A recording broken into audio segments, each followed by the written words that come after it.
For many years there lived near the town of Gallipolis, Ohio, an old man named Herman Deluse. Very little was known of his history, for he would neither speak of it himself nor suffer others. It was a common belief among his neighbors that he had been a pirate, if upon any better evidence than his collection of boarding pikes, cutlasses, and ancient flintlock pistols, no one knew. He lived entirely alone in a small house of 4 rooms, falling rapidly into decay and never repaired further than was required by the weather. It stood on a slight elevation in the midst of a large, stony field overgrown with brambles, and cultivated in patches and only in the most primitive way. It was his only visible property, but could hardly have yielded him a living, simple and few as were his wants. He seemed always to have ready money, and paid cash for all his purchases at the village stores roundabout, seldom buying more than 2 or 3 times at the same place until after the lapse of a considerable time. He got no commendation, however, for this equitable distribution of his patronage. People were disposed to regard it as an ineffectual attempt to conceal his possession of so much money. That he had great hoards of ill-gotten gold buried somewhere about his tumble-down dwelling was not reasonably to be doubted by any honest soul conversant with the facts of local tradition and gifted with a sense of the fitness of things. On the 9th of November, 1867, the old man died. At least his dead body was discovered on the 10th, and physicians testified that death had occurred about 24 hours previously. Precisely how, they were unable to say, for the post-mortem examination showed every organ to be absolutely healthy, with no indication of disorder or violence. According to them, death must have taken place about noonday, yet the body was found in bed. The verdict of the coroner's jury was that he came to his death by a visitation of God. The body was buried and the public administrator took charge of the estate. A rigorous search disclosed nothing more than was already known about the dead man, and much patient excavation here and there about the premises by thoughtful and thrifty neighbors went unrewarded. The administrator locked up the house against the time when the property, real and personal, should be sold by law with a view to defraying, partly, the expenses of the sale. The night of November 20th was boisterous. A furious gale stormed across the country, scourging it with desolating drifts of sleet. Great trees were torn from the earth and hurled across the roads. So wild a night had never been known in all that region, but toward morning the storm had blown itself out of breath and day dawned bright and clear. At about 8 o'clock that morning the Reverend Henry Galbraith, a well-known and highly esteemed Lutheran minister, arrived on foot at his house, 1.5 miles from the Deluse place.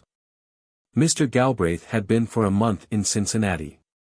He had come up the river in a steamboat, and landing at Gallipolis the previous evening had immediately obtained a horse and buggy and set out for home.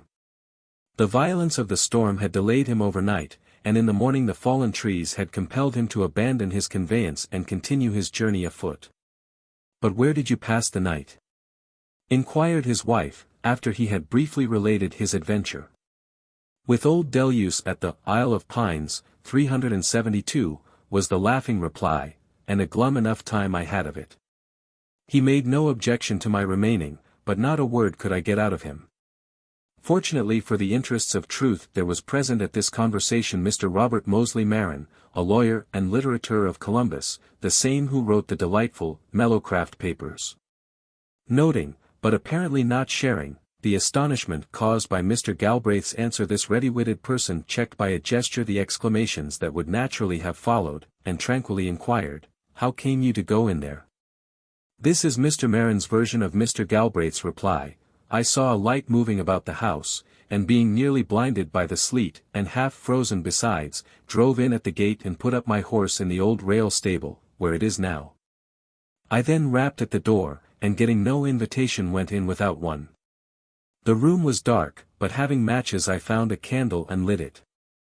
I tried to enter the adjoining room, but the door was fast, and although I heard the old man's heavy footsteps in there he made no response to my calls. There was no fire on the hearth, so I made one and laying, sick, down before it with my overcoat under my head, prepared myself for sleep. Pretty soon the door that I had tried silently opened and the old man came in, carrying a candle. I spoke to him pleasantly, apologizing for my intrusion, but he took no notice of me. He seemed to be searching for something, though his eyes were unmoved in their sockets. I wonder if he ever walks in his sleep. He took a circuit a part of the way round the room, and went out the same way he had come in. Twice more before I slept he came back into the room, acting precisely the same way, and departing as at first. In the intervals I heard him tramping all over the house, his footsteps distinctly audible in the pauses of the storm. When I woke in the morning he had already gone out. Mr. Marin attempted some further questioning, but was unable longer to restrain the family's tongues. The story of Deluse's death and burial came out, greatly to the good minister's astonishment. "The explanation of your adventure is very simple," said Mr. Marin. "I don't believe old Deluse walks in his sleep, not in his present one, but you evidently dream in yours." And to this view of the matter Mr. Galbraith was compelled reluctantly to assent. Nevertheless, a late hour of the next night found these two gentlemen, accompanied by a son of the minister, in the road in front of the old Deluse house. There was a light inside, it appeared now at one window and now at another. The three men advanced to the door. Just as they reached it there came from the interior a confusion of the most appalling sounds, the clash of weapons, steel against steel, sharp explosions as of firearms, shrieks of women, groans and the curses of men in combat. The investigators stood a moment, irresolute, frightened. Then Mr. Galbraith tried the door. It was fast. But the minister was a man of courage, a man, moreover, of Herculean strength. He retired a pace or two and rushed against the door, striking it with his right shoulder and bursting it from the frame with a loud crash. In a moment the three were inside. Darkness and silence. The only sound was the beating of their hearts. Mr. Marin had provided himself with matches and a candle. With some difficulty, begotten of his excitement, he made a light, and they proceeded to explore the place, passing from room to room. Everything was in orderly arrangement, as it had been left by the sheriff, nothing had been disturbed. A light coating of dust was everywhere. A back door was partly open, as if by neglect, and their first thought was that the authors of the awful revelry might have escaped.